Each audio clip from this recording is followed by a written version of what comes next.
It's time for another edition of Thumbs Up, Thumbs Down on realagriculture.com. I'm Shaun Lyndsey, and you are again? Lyndsey Smith. Perfect. Good. Well, that's good. Hey, Lyndsey, today's Thumbs Up, Thumbs Down of this wonderful broadcast that is very accurate and analytical and serious is the 100th AGM, the Saskatchewan Stock Growers, which is happening June 9th to 11th in Moose Jaw. It's the big 100th AGM. Yes, and I would like to state for the record that I have put out there that we should enter a team because there is going to be a pretty fantastic ranch rodeo in conjunction with this. And you are not game. So I'm just making that public for everybody that you are not getting on a horse, and I think you should. Me and horses, I just don't think that's a good idea. I think it's a great idea. It was a stretch for me. Last night I drove a forklift and loaded a pallet of seed for a seed customer. So let's just stick. Let's stick with that. Okay. So thumbs up to Saskatchewan Stock Growers and their 100th AGM, June 9th to 11th. And thanks for the sponsorship. Okay, first topic. Big equipment. Yes. So this week, amazing progress made in the States as well as Western Canada. Huge thumbs up to our farmers and their 100-foot seeders. Yeah. It really is amazing. We've gone from in the U.S. like 5 to 12 to 25 to now some people talking in certain states it could be 50% planted in a very short period of time. So big thumbs up to big equipment. Yes, we like it.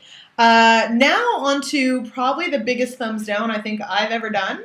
The giant cuts to Ag Canada.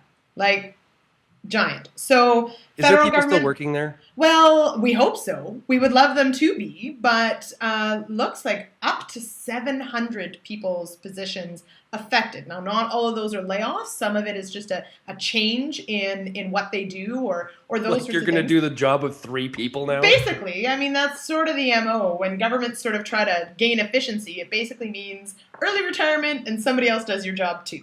Well, I guess the question that I have is when I hear, because the reason they gave was about, finding efficiencies and all this kind of stuff. I guess I started to question, like, really, we were mismanaging it that bad? That bad? That we had 700 people we didn't need? Right, exactly. So Really? I doubt that. I think you mentioned plan. Yeah. It just seems to me that we really don't know from a what is the role? What is this government's? What does they want the role to be in agriculture? Because I think it'd be important to sort of share that. I think it'd be important to share that for this is a public good. This is one of our departments. This is a huge industry for us, and let's talk about what the vision is for this industry going forward, and what role is Ag Canada going to play, and most importantly, what role are they not going to play, so that private industry, farmers themselves, can see the writing on the wall and take action. So, okay, I've got a controversial one for you. I'm ready. Space age. Drones in agriculture. Right. Okay, so 2 ways to look at this. Unmanned drones. Yeah, like space, Star Trek, space, like drones controlled by humans at computers flying over the landscape. Right. Okay, so PETA, our enemies at PETA, have said that they're going to buy drones to fly over ranch land and feed yards and then confine livestock operations and spy on farmers and ranchers and try to catch them mishandling livestock. Right. So people are this is bizarre. So anyway, okay. So before we give that a big thumbs down, the other side of this is that I've written a couple stories where farmer groups are talking about buying drones to do a similar thing, except it'll help them manage their livestock. Right. So what they will do is I've got a big ranch, a big spread, I got a big cowboy hat and a big horse. Yeah. I can now use my drone to fly over my ranch and make sure that everything looks like it should, and all the animals are okay, and they're bedded, and everything looks fine. And find them. So perfect example of technology being used for the good and for the bad. Can they even legally spy on people? Well, this has to be illegal in some way. So I think that's being challenged in a few states as far as what you are allowed to do with drones and what you're not. And of course, drones are very controversial in the U.S. in the first place. Yes. Yeah. So I'm going to give a bit of a thumbs down on this one. And I'm all for technology, obviously. Yes. But I really think PETA shouldn't be allowed to fly drones over people's places and spy and take video of them when they don't know. And there's no good that's going to come from those tapes. Mm-hmm. They're going to be misused. Yep. And the other side of it is really, I just don't think that in ag we should be using drones to care for livestock like that. Like get on your big hat, your horse, and go look at your livestock. Come on, Texas, get it together. And Saskatchewan. Well, come on now. Okay. So from the very controversial drones to the very controversial advertising of the CWB. Someone got out their sense of humor as well as their craft glue, and if you've seen the ad, have essentially pasted your typical farmer over top of our darling girl who was climbing over the fence and had her skirt caught. That, of course, caused quite the uproar. Yes, a few months ago. Excellent interpretation.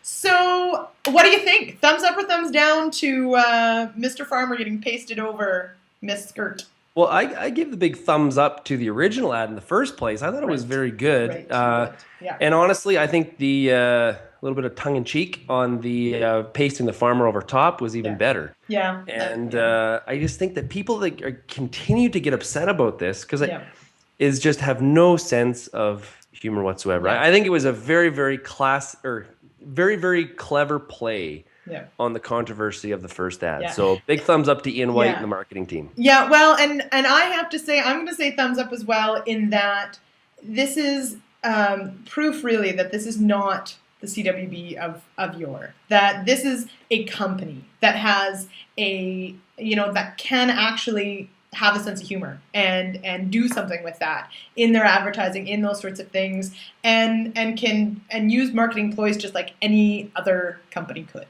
And I think it shows, that it's that they're listening, that they're in touch, that they're willing to push the envelope a little bit. I mean, does that have anything to do with how well they market grain? Well, I don't know, but that has anything to do with their product. Exactly, it's entertaining, and I think just slapping the traditional farmer over top was pretty funny. So big thumbs up. Exactly. Thumbs up as well. Yeah. And maybe last, our big news this week is we launched a new skin, technical term. Technical. We launched a new version of realagriculture.com this week. Yes. Shameless promotion. Hey, take a look. But yes, 2 big thumbs up. This was a lot of work, and we thank our partners for that. But I'm really excited about it.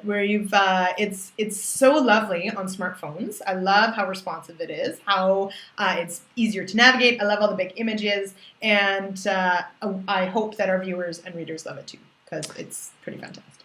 Perfect. Kate, well, that's another edition of, I almost said the Beef Market Update, but no, this is not the Beef Market Update. We can talk about beef too if you really want, and that is delicious. You swear at me less than Ann Dunford does. I do. This has been another edition of Thumbs Up, Thumbs Down, and we'll talk to you later. All right, see ya.